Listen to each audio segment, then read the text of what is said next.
All right, artists, and getting started with the muscles of the neck, there are a lot of little intricate things that we're thinking about, the muscles that connect to the hyoid bone, all the other muscles, but we're going to break it down into our simplest forms again and go with what we know as artists. So we're always looking for the pit of the neck and our clavicles, that's the border, lower border of the neck, and then of course our jaw from the top, and we're used to looking at our sternomastoid muscles. So once we get that in and we figure out exactly where our larynx is, it's easy, and our hyoid bone, it's easy to kind of lay everything in. From the back, we're going to be looking for the back of our head and then the border of our scapular spines and that seventh cervical. So we'll use that. And then the same from the side, we're looking for our shoulder girdle to kind of be the bottom border of that, of our neck muscles. So let's try putting it together and I'll show you how to do that.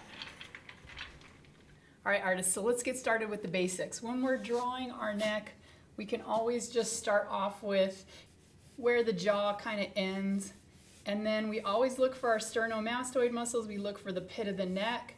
Here's our clavicles. And then remember, we're always looking to see where kind of the neckline meets according to where the chin is. So here's that trapezius muscle coming down on either side. So here's what we're always looking for. And now it's kind of just filling in the rest. So the sternomastoid muscle, we've got the sternal portion coming down. And we've got the clavicular portion. Remember that this part's kind of ropey and rounded. We're going to see a little tendon right here, and it's kind of flatter. Sometimes they almost come together. Other times there's this gap in between them. You can kind of see it in your model as they move around a little. So you put those in there. We want to figure out where the hyoid bone is. So I'd be looking for that. And I could even kind of line out, all right, below that, where would my larynx be? So my thyroid cartilage.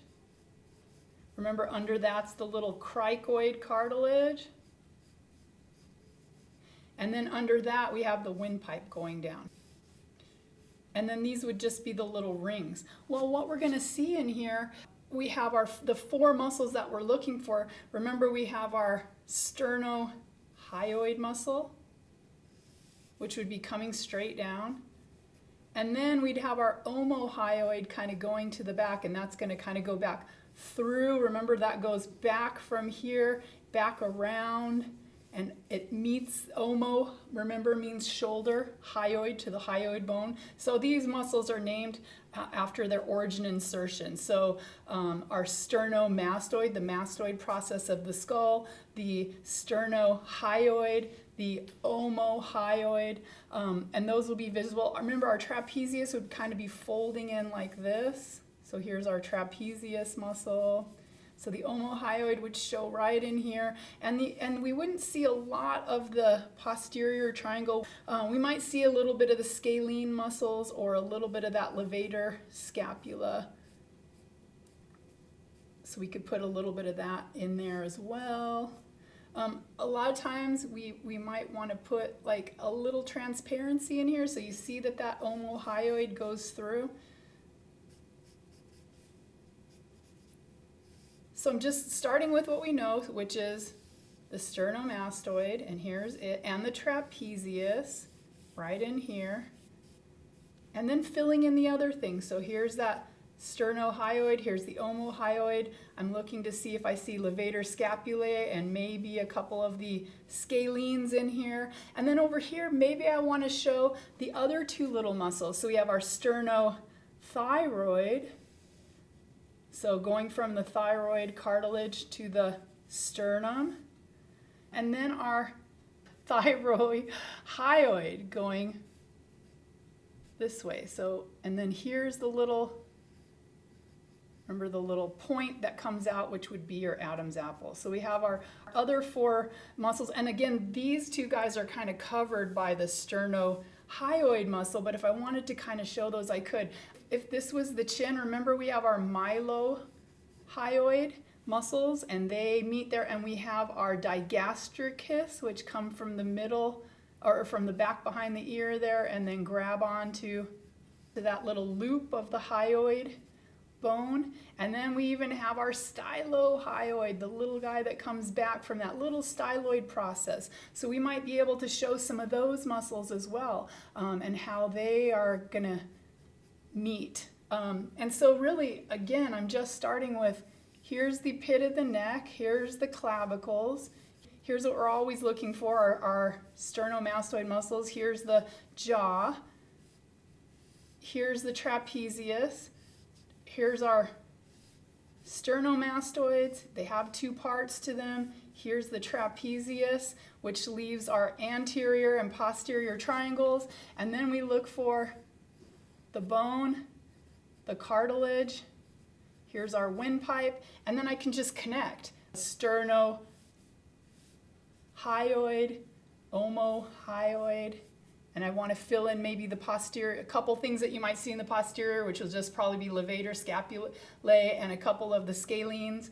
And then up here we have our mylohyoid and our digastricus coming through, and we might want to connect these other guys. So here's our sternothyroid and our thyrohyoid, and so if we just start with our main things, the sternomastoid and our trapezius, it just leaves these two triangles, our anterior and our posterior triangle, and then we just fill in what's left there. So that's kind of how we get started with the muscles. And then another thing you want to look at is, all right, these muscles here, they're deep. So if I want to show those muscles, I would really kind of give a little more emphasis to, say, the trapezius and the sternomastoid muscles. Here's the two parts again, and maybe the omohyoid sticks out just a little bit, but I don't want it to be quite as intense or show quite as much. And then these deeper muscles, the levator and the scalene muscles, I might want to like push them in there. Like I might want to kind of push this whole thing in there and then kind of get even deeper as I go, just to show that they're in there, but they're not as pronounced. So you can do something like that to kind of give depth. And again, if you want to show a transparency, here's that omohyoid. Remember, anything that's left is the constrictor muscles that kind of grab onto the back of the windpipe and hold it through, if you're seeing those at all. So again, we're showing that depth, and we're just starting with the main things that we know to get that started. So if I want to start with the side, I'm going to get my skull kind of lined out, and you kind of figure out, here's the neck. Right where this triangle hits, this is the hyoid bone right here. And then you're going to look to see if you see the person's Adam's apple. Mainly in males, you'll see that.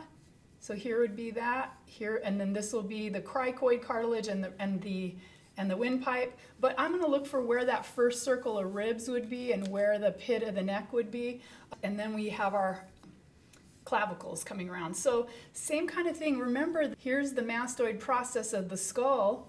It's coming from here to the sternum, and then here's the clavicular portion again. We might see more clearly the digastricus and the stylohyoid, because remember, the little styloid process sticks down like that, and it helps grab onto there, and there's that loop that grabs the digastricus, and then this is the midline, and we're going to look for the mylohyoid. Now the trapezius is grabbing onto the back of the neck. It's going down the back, but it also grabs this little part here. Here would be the shoulder, and that leaves this opening here. So now this little group, we're going to see more of it. We'll start off with the semispinalis capitis at the top, the splenius capitis. So semispinalis capitis, splenius capitis, levator scapulae, and then our scalenes will be the deep ones, and then the omohyoid, which is coming from right here.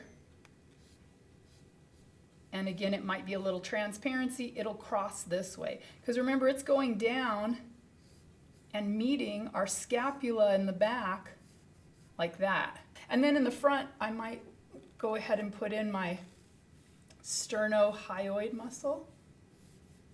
And back here again will be the little constrictors, the little things that kind of hold that in. Again, I want to show what's deep and what's superficial.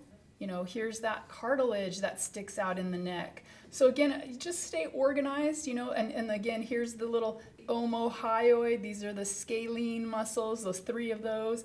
Look for those inside of that triangle. And then finally, let's just take a look at the posterior view.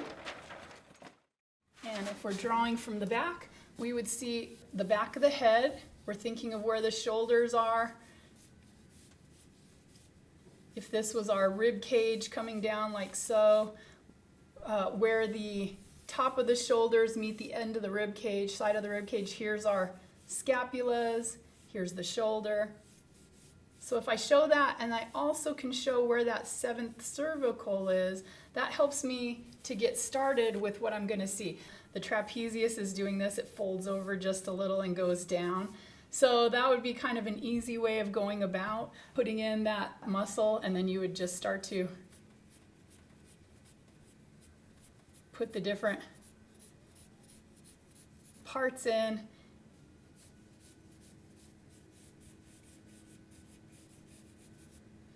And let everything start to attach. Remember, you have that little tail that's going to be grabbing onto everything. And I would just build that up, of course. But if we want to put more of what's actually in there, you could start with semispinalis capitis. So capitis means having to do with the head. So that semispinalis is coming down. And then the splenius capitis, remember that one's going to kind of cross in this diagonal. So we'd have these kind of fibers going this way. The splenius capitis is going this way. Then we have the splenius cervicis, which is going from our neck to the spine. So that's going this way. We'd have the levator scapula. Remember, that's grabbing on here. And that kind of fills in the neck. Maybe you have the trapezius over here, but you have a little cutaway and you start showing some of those little tiny little rectus muscles that are grabbing onto the different parts here. You might show like a little cutaway of that. But again, I want to kind of show like what's on top of what are we seeing, how are things kind of lining out. You know, if one muscle's going underneath the other, you can kind of show that. If a muscle's coming out from kind of under the other, you're just kind of showing those layers. Our muscle guys here for our, if we want to look at that as well in the classroom. And again, just kind of building up where the muscle fibers are actually grabbing onto to move our shoulders around. But again, this little part right here is that little opening. And this would be the trapezius, right, like this, if we wanted to actually start to show some of that. But the armature was just kind of the head. Here's the opening of the rib cage. Here's the rib cage. Here's the shoulders. Making this fit where the shoulder line crosses the rib cage. We put in the scapulas. I might even see the sternomastoid going to the front.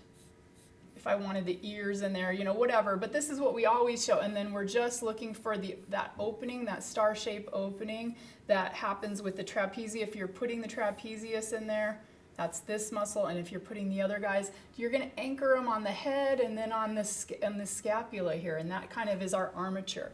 So going by what we know in life drawing, when we just kind of set up the form, look for those bony landmarks that we always use. Look for those kind of proportional things that we always use. And then you're just building up the layers. And you're just showing what's deep and what's more superficial by making it a little sharper and clearer and kind of fading out or darkening what's underneath. So let's give it a try.